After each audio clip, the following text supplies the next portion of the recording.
cabin experience evolved? Thank you very much. I really want to take credit for that video. I wish I could. That was pretty cool stuff. Very excited to talk with you this morning about some cool developments in the world of technology and how they could actually prove to be a game changer for when we look into how the whole cabin operates and that whole experience. Is this the clip? 1.272 billion. So hopefully that's a bit of an eye-catching number this morning to start off with. You might be venturing a guess, maybe that's the collective number of PCR tests we've all been subject to in the last 2 years. I think it's actually a little bit low. But stick with me for the next 17 minutes, and I'll explain what that number represents. And I think you'll actually find that it actually goes a long way to answer one of the key questions that I anticipate this audience asking by the end of this presentation. Try not to stand in front of the slides. Okay. So my career in aerospace spans about 2 decades. All of that has been as a supplier of cabin technology, primarily in the world of cabin management systems and IFE systems. And I've seen some really cool stuff over the 20 years. Some good product developments, some good evolutions in the form of technologies for the cabin. But unfortunately, and admittedly, that is often outweighed by a sense of frustration. This frustration over a clear divergence between what the consumer tech industry could offer and what we, the supplier base of IFE, could offer.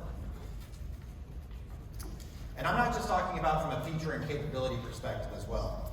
When we did bring a new technology to market, often those technologies would require a sizable increase in wiring weight. Sometimes they would involve a complex installation that didn't make our MRO partners too happy when they were dealing with very, very tight aircraft downtimes. But throughout all of this, 2 consistencies remained. Number 1, we, the cabin supplier technology base, was always chasing consumer tech. And number 2, the industry as a whole continued to have this dream of a wireless cabin. So as I get into the main theme of this presentation, let's talk about some of the external market forces, some of the key external market forces that are driving and further driving this divergence. Now I know this comes as a shock to you, but the first one I'm going to talk about is connectivity and being connected. Now you're going to hear from some of the best and brightest that this industry has to offer, and they're going to talk about that speed and that connection to and from the aircraft. But what I'm actually focused on is more of the art of the cabin LAN, the connectivity within the cabin. So when we talk about some of the ideas and some of the concepts and things that are going on with connectivity within the cabin, things that are on the cabin LAN, we can talk about control of the cabin from personal electronic devices, almost exclusively replacing wired switch panels and wired touchscreens. We can see a dramatic increase in the number of devices that are actually reporting onto the local area network in the cabin. We've seen a couple of videos, concepts already this morning, and just seeing how much of that Internet of Things, the IoT, that's happening. And the IoT is an absolute rocket ship. This year's CES show in Las Vegas proved that yet again. IoT will continue to impact every industry, and certainly ours as well. The second item is consumption. So this is kind of respect to what types of content we view, and more importantly, how we actually view the content. We heard this morning that there's more billionaires and ultra high net worth individuals than ever before. That's obviously a good thing for all of us in this room.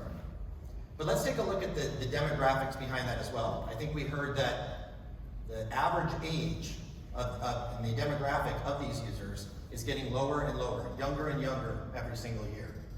And the way that these people actually consume the content is a hell of a lot different than the way we did just 10 years ago. You've got live TV streaming apps like YouTube TV, Hulu, replacing traditional satellite TV and cable feeds. You've got Netflix, and Amazon Prime, and Disney Plus. And the fact that a 4K screen is a basic expectation. I mean, I can pick one up at Walmart, right? So it's a basic expectation to have a 4K screen, but these content providers are also providing a whole variety of content in 4K. and in often cases, encoded in Dolby Atmos. Speaking of Dolby Atmos, not sure if this audience is aware, but Apple signed an agreement with Dolby to remaster the entire Apple Music library in Dolby Atmos. So now our operators can have the gold standard of audio, not just in the movie theater, not just at home, but soon to be on their headsets. So that puts our flight crews, our MROs, our OEMs, our consultants and designers, myself, in this unenviable position of having to explain that continued divergence.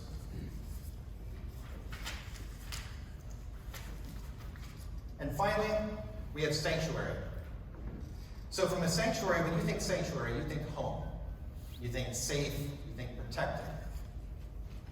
You think about how you're going to protect yourself and your family from invisible threats, like say, I don't know, viruses, for instance. And that's important messaging and very profitable messaging that our industry has been able to rely on over the past couple of years. And let's also not forget about the protection of data.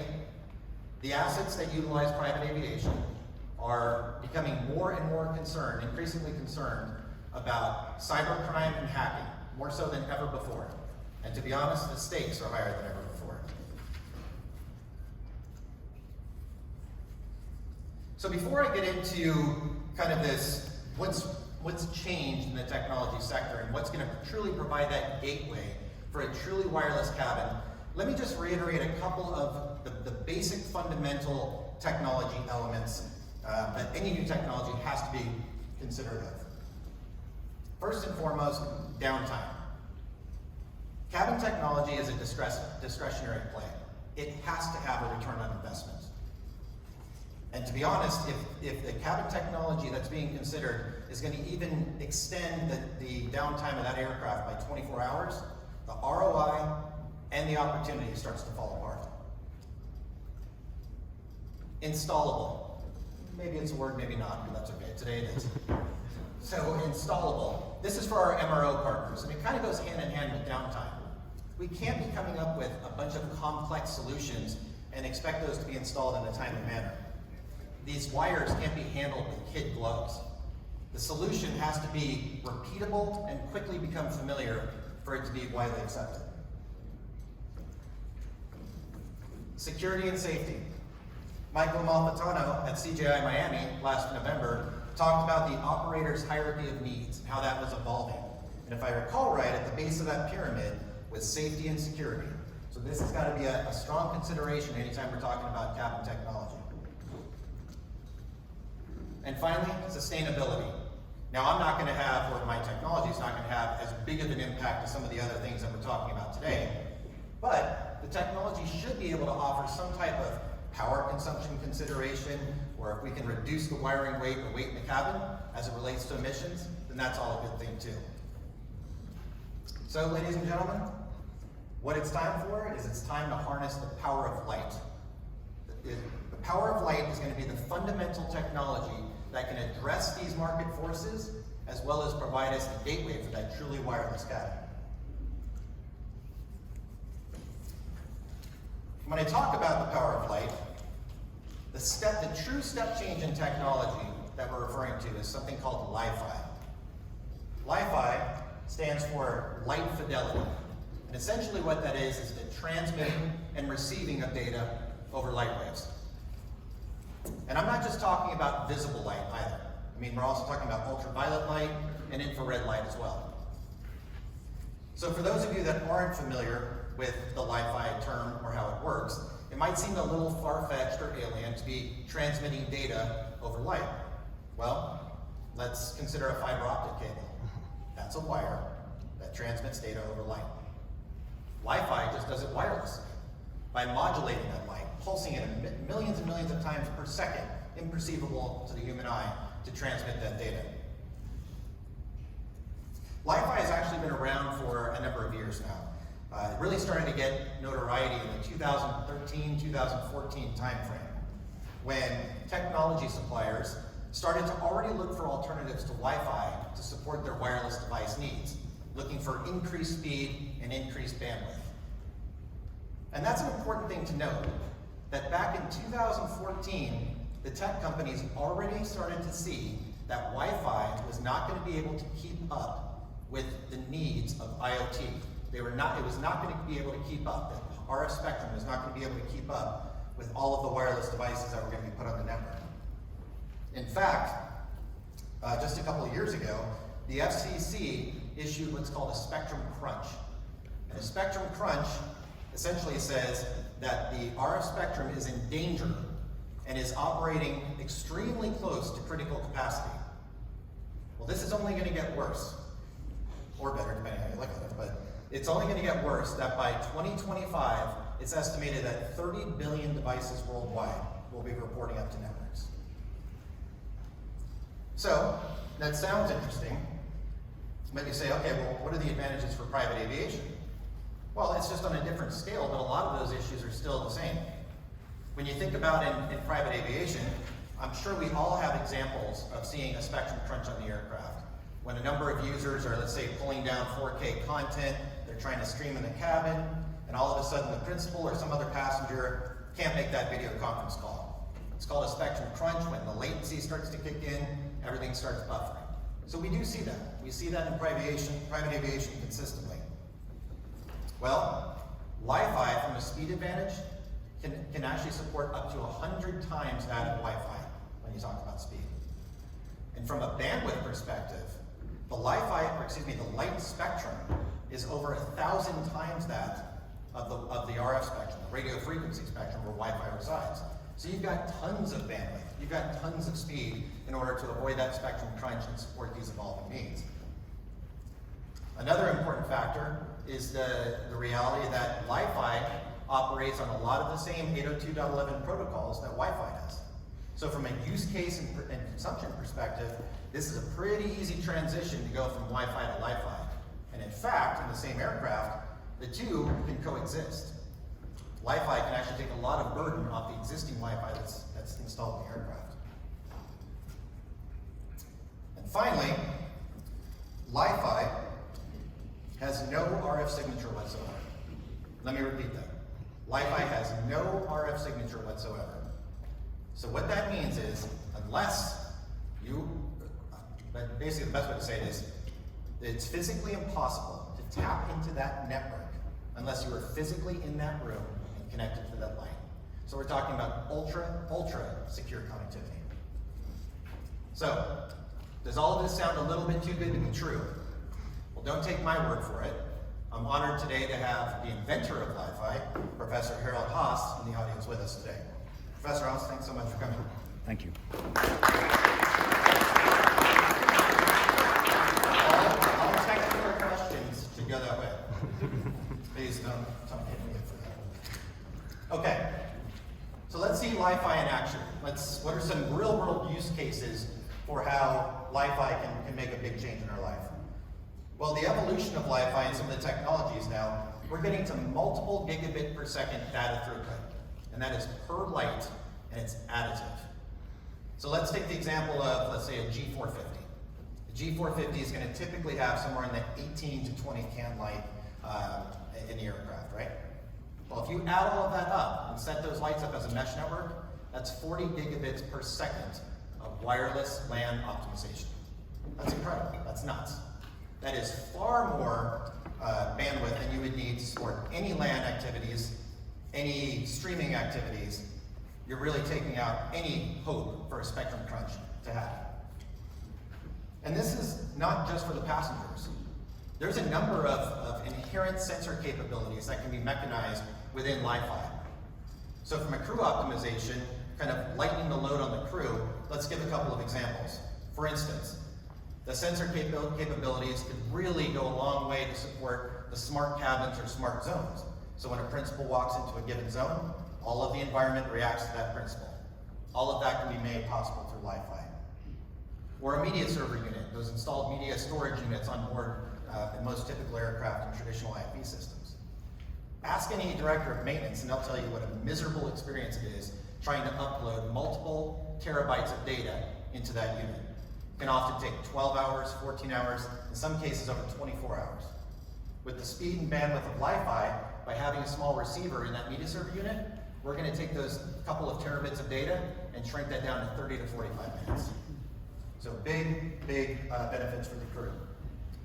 Finally, video conferencing. Now, I know that video conferencing has been realized in private aircraft, and a lot of that is thanks to the great strides that our connectivity providers are doing today.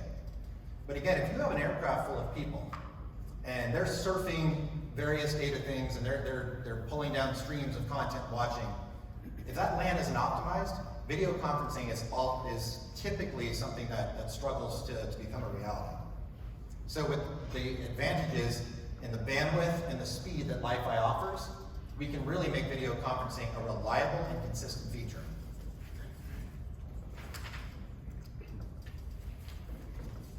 So let's talk about 4K and 8K content. 4K and 8K files are huge. They're absolutely enormous. And here again, when we start looking at, that's the type of content. More importantly is how the content is going to be viewed. The OEM representatives in our audience are diligently working toward making technology a critical element of the interior and the design moving forward. We've seen some concepts of having curved OLEDs or flexible OLEDs lining the length of the fuselage around the ceiling, and then getting an external camera feed and kind of as you watch the clouds go by, or maybe showing a starry night, or even taking to the next level of encompassing the entire passenger base in an Amazonian rainforest with the sound of distant thunder all around you, made possible by Dolby Atmos. The key to Li-Fi is that because of the bandwidth, all of that imagery, to perfect that cabin, the 4K and 8K files can not only be supported by Li-Fi, it can support uncompressed, the true native large size. So again, lots of advantages from an interior perspective.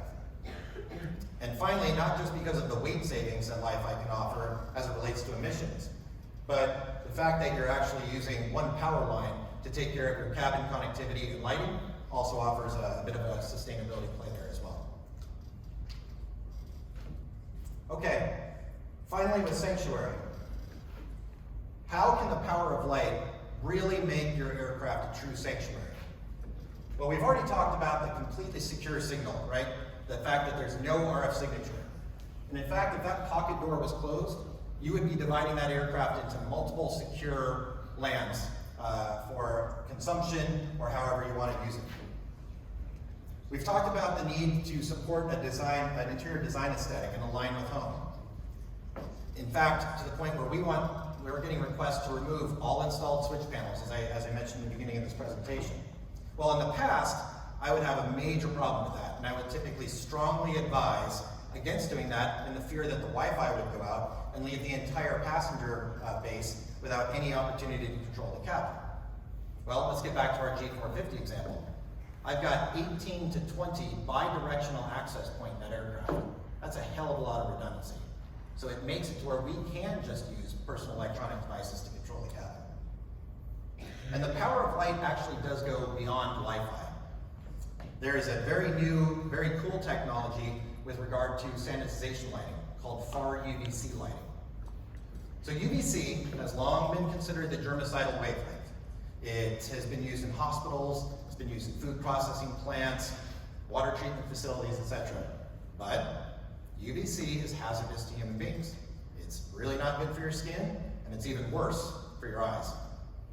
So scientists over the past couple of years, and actually kind of interesting that they came up with the technology, they found this technology a couple months before COVID-19 outbreak, is a modified UVC waveform, a 222 nanometer waveform that is not strong enough to penetrate the dead skin layer, and it's not strong enough to penetrate your tear layer of your eyes, but it is strong enough to penetrate the cellular walls of pathogens and viruses and render them ineffective.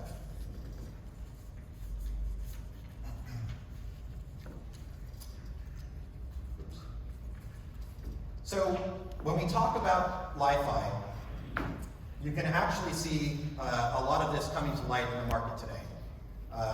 Latticore at the Dubai Air Show with their Li-Fi solution just announced their launch customer. I believe it was AlphaStar.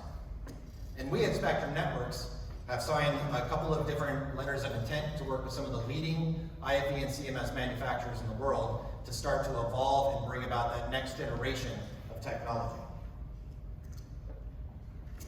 So you're probably thinking, oh, what about consumer tech? You know, you're probably saying, oh, okay, Jay, this all sounds very cool, neat stuff, but is this some kind of obscure technology that maybe finds its way into a couple of aircraft? But how do I know? How do I know that my operator base is going to really demand this? How do I know that they're going to consider this the next best thing like 4K and HD and really demand it? Well, in 2016, and this is consistent with the rollout of iOS 9, Apple put Wi-Fi support into all of their source code in every single iPhone that they sold. And this complements the already existing sensor technology that was already installed, already embedded into the iPhone hardware since they filed a patent in 2014. So what does that mean? Well, what it means is that all 1.272 billion iPhones sold since 2016 are already Wi-Fi capable. You can pull out your iPhone right now, go in the App Store, type in Wi-Fi, I'm sure you'll see some apps that come up. And Android's in the game as well. Android has also launched a number of devices, phone devices, that have native Wi-Fi capability already built in. So these are the companies that shape our lifestyle. These are the companies that shape what tomorrow looks like. What I would say is that wouldn't it be nice for the first time that our industry can actually be a trailblazer, a technology trailblazer, and maybe for once have consumer tech chasing us for a change. Thanks so much.